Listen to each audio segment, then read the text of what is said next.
नमस्कार, मैं doctor Navneet Sangwan BCom part 1 EAFM paper second आज स्टार्ट करने जा रहा हूँ, जिसका नाम इकोनॉमिक इन्वायरमेंट है।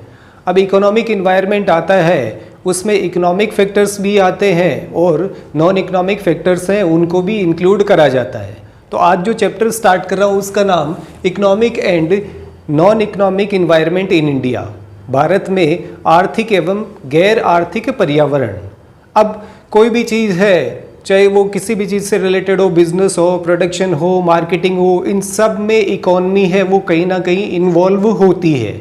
तो सबसे पहले इकोनॉमिक इन्वायरमेंट को डिफाइन किस टाइप से करा जाता है? अगर सिंपल वर्ड्स में अपन इसको डिफाइन करना चाहें तो इसकी डेफिनेशन कुछ इस टाइप से आती है। Economic environment refers to all those external factors which have direct bearing on business. या फिर इसे दूसरे वे में भी डिफाइन कर सकते हो आप, economic environment refers to all those economic factors which have direct bearing on business.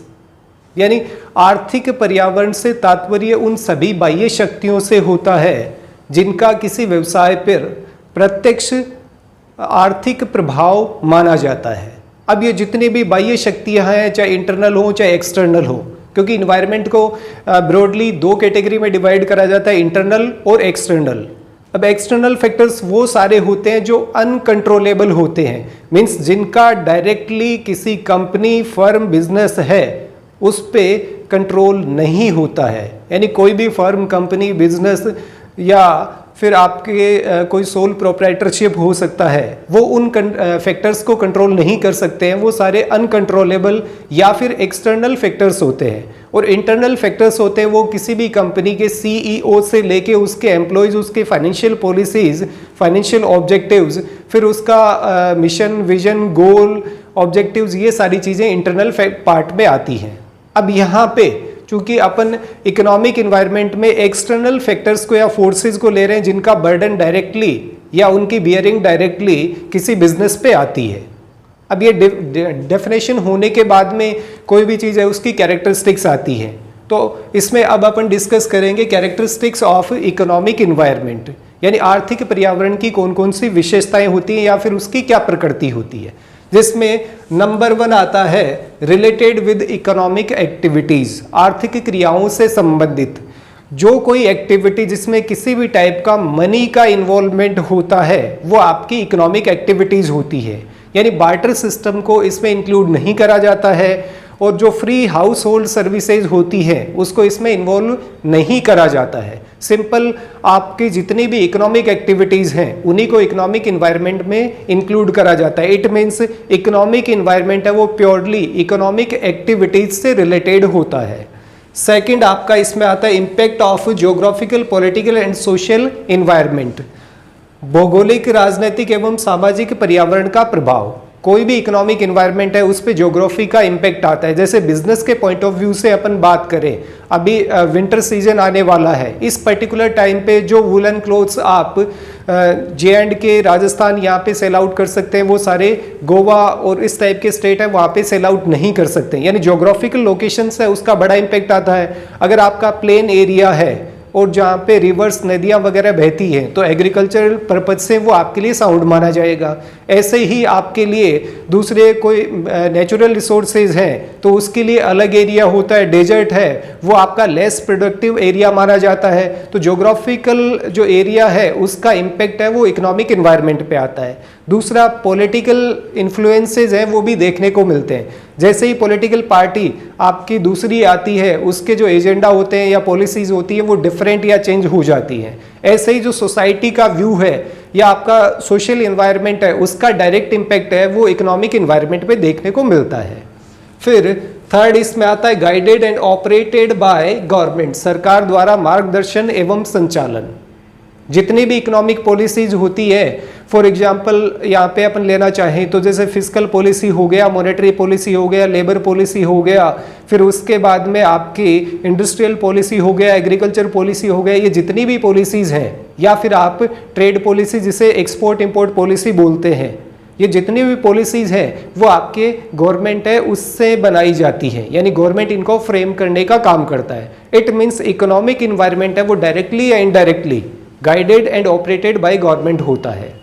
फिर नेक्स्ट आता है इसमें इंफ्रास्ट्रक्चर। किसी भी कंट्री का इंफ्रास्ट्रक्चर जैसा होता है उसकी इकोनॉमी भी आपको वैसी ही देखने को मिलती है। अगर आपका इंफ्रास्ट्रक्चर साउंड है, वेल डेवलप्ड है, इट मीन्स आपके यहाँ पे इकोनॉमिक डेवलपमेंट है वो पॉसिबल हो पाता है, अदरवाइज आपको दूसरी कंट्रीज पे डिपेंड रहना पड़ता है। अब इंफ्रास्ट्रक्चर है, इसमें क्या क्या इंक्लूड करा जाता है? कुछ लोग इसमें खाली आपके जो फिजिकल शेप वाली चीज़ें होती हैं उनको इंक्लूड करते हैं, लाइक आपका रोड हो गया, डैम हो गया, कैनाल हो गया, रेलवे ट्रैक्स हो गया, हॉस्पिटल्स हो गया, इस टाइप की चीज़ों को इंक्लूड करते हैं। बट इसमें अदर सर्विसेज लाइक आपका हॉस्पिटल इंडस्ट्री कंप्लीट आता है, एजुकेशन आता है, बैंकिंग सर्विसेज आती है, इंश्योरेंस सर्विसेज आती है, वो भी इंफ्रास्ट्रक्चर में इंक्लूड होती है।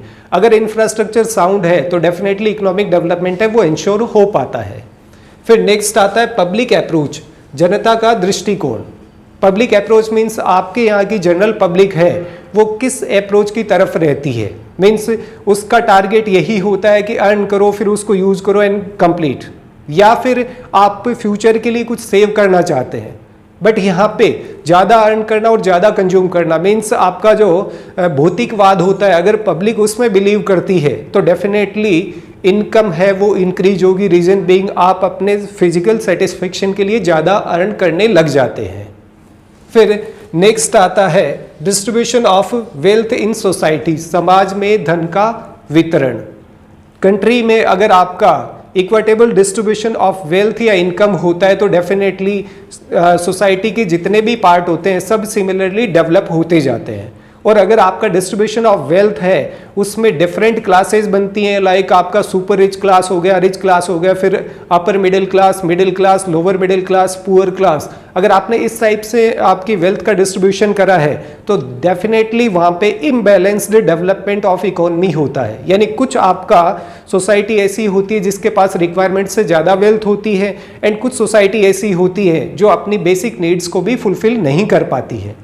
फिर उसके बाद में नेक्स्ट आता है अवेलेबिलिटी ऑफ कैपिटल, पूंजी की उपलब्धता। किसी भी इकोनॉमी को ऑपरेट करने के लिए जो मोस्ट इंपॉर्टेंट वेपन माना जाता है वो कैपिटल होता है। अगर कैपिटल आपके पास प्रॉपर है और स्मूथली उसका मूवमेंट हो रहा है तो डेफिनेटली आपकी इकोनॉमी के सारे सेगमेंट हैं वो प्रॉपरली ऑपरेट हो पाते हैं। तो इकोनॉमिक एनवायरनमेंट के लिए कैपिटल की अवेलेबिलिटी भी एक इंपॉर्टेंट फैक्टर माना जाता है। फिर नेक्स्ट आता है इकोनॉमिक आइडियोलॉजी, आर्थिक विचारधारा। बेसिकली 3 टाइप की इकोनॉमिक आइडियोलॉजी है वो दुनिया में मानी जाती है। एक तो कैपिटलिस्ट इकोनॉमिक स्ट्रक्चर होता है, एक सोशलिस्ट होता है और एक मिक्स्ड इकोनॉमी होती है।